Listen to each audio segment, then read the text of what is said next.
حبايبي الحلوين، وحشتوني كتير كتير. الفيديو بتاعنا النهاردة خطير، أتمنى يعجبكم.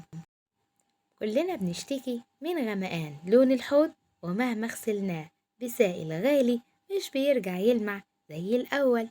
حتى كمان الحنفيات والخلاطات بتاعة الحمام مش بترجع تلمع زي الأول مهما ندعكناها، وبترجع كده وبعد كده بترجع تغير تاني. هقول لكم النهاردة على سر من أسرار المطبخ عندي مش بستغنى عنه. بس يلا تعالوا سمي الله ونصلي على الحبيب، قلبك يطيب ونقول الطريقة بتاعتنا. أول حاجة معانا للحوض أو أي حاجة ستانلس ستيل، الخلطة الحلوة دي هنجيب ليمونة بيضة زي ما انتوا شايفين، يعني مش هنستعمل ليمونة حلوة. وبعد كده هنشوف هنعمل ايه. أهم حاجة نعمل أو نستعمل السلكة الناعمة العادية دي، ونحط عليها سبونشة علشان ايدينا ما تتجرحش، ونلبس الجلافزات بتاعتنا ونشوف اللي ورانا. شوفوا هنعمل ايه. انسوا منظر الحوض كده، شايفين منظره عامل ازاي؟ أول مرة أسيبه عند كده. هنجيب طبق وننزل ب4 معالق كبار كربونات الصودا، بيجي من عند أي عطار. هنعصر ليمونة كاملة بالطريقة دي، وأول ما يفور كده نعرف إن احنا عندنا كربونات الصودا كويسة وفعالة ونشطة. نعصر الليمونة كاملة. تمام. أول ما هنعصر على الكربونات والصودا زي ما قلتلكم هيعمل الفوران اللي انتوا شايفينه ده. هننزل بأي نوع سائل، نص فنجان صغير من بتاع القهوة، وهنقلبهم مع بعض نعملهم معجون. بعد كده هننزل بزيهم بالظبط مسحوق غسيل، أي نوع مسحوق غسيل بس شرط يكون بودرة. يعني أخدنا ب5 جنيه بكربونات الصودا، أخدنا فنجان قهوة صغير. أي نوع سائل عندك، ممكن تستعملي حتى بريل اللي هو أبو جنيه أو أي كيس من أبو جنيه. بعد كده هنجيب 4 معالق كبار كيس مسحوق اريال بيرسيل، أي نوع. ممكن تجيبي الكيس برضو أبو 3 جنيه، برضو هينفع جدا. أي نوع عندك. هنلخبطهم مع بعض بالطريقة دي، لازم يمتزجوا كله مع بعضه. بعد كده هنقوم أخدينه وعاملين ايه، حاطين عليه. بعد كده هنقوم جايبين فنجان قهوة صغير خل، وهننزل بكل المكونات دي فوق بعضها زي ما حضراتكم شايفين. تفاعل الخل مع الكربونات مع السائل مع المسحوق الغسيل، كل ده هيعمل فوران، ما تخافيش منه. نحضر بقى السلكة الناعمة بتاعتنا. أهم حاجة السلكة الناعمة بتاعتنا. هنقوم أخدين من المعجون ده وهننزل على الحوض، وبالسلكة والسبونشة الناعمة هندعك الحوض، وأي مكان فيه صدى في مكان الستانلس ستيل.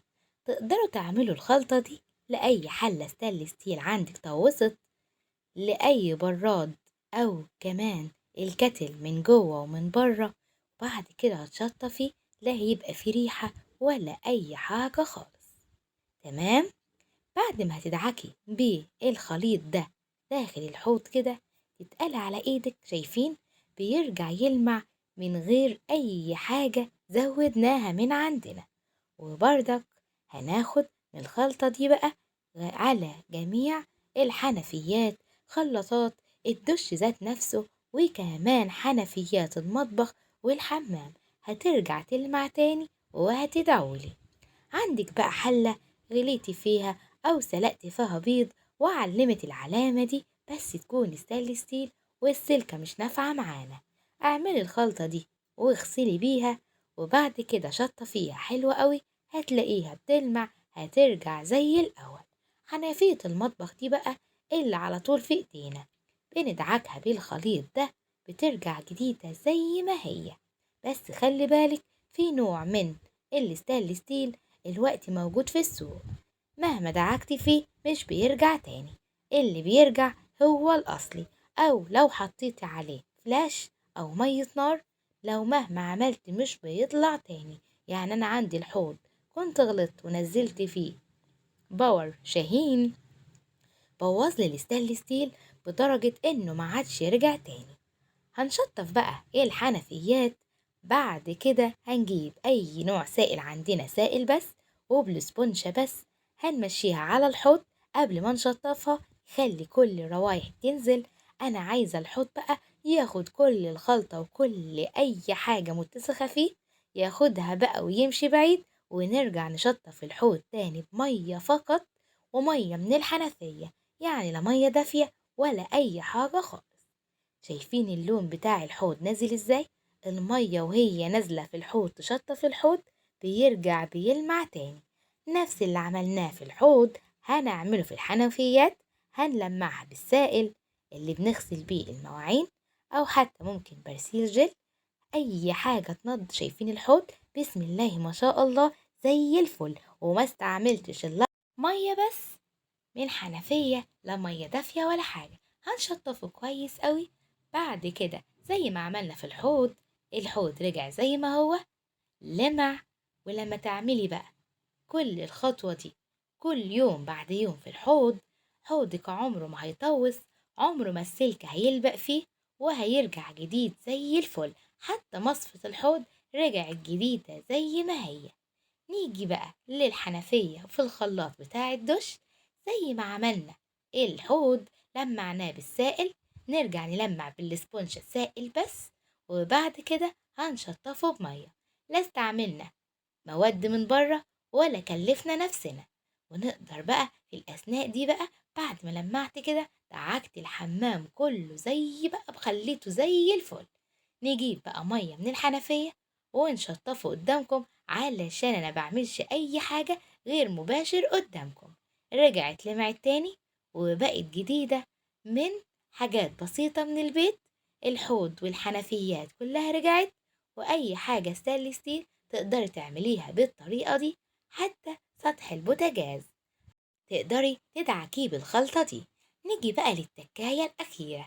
عايزة بقى ريحة مطبخك يبقى على طول حلوة، تصحي من النوم كده ريحة مطبخك على طول حلوة، نعمل ايه؟ شوية دهن صغيرين في الحوض، هنسيبهم ونقفل نور المطبخ وننام. هنصحى من النوم المطبخ والبيت كله هيبقى ريحته زي الفل. حتى البلاعات أعزكم الله كمان هتبقى ريحتها جميلة، ومش هتقلب ريحة وحشة خالص. خلصنا الفيديو بتاعنا.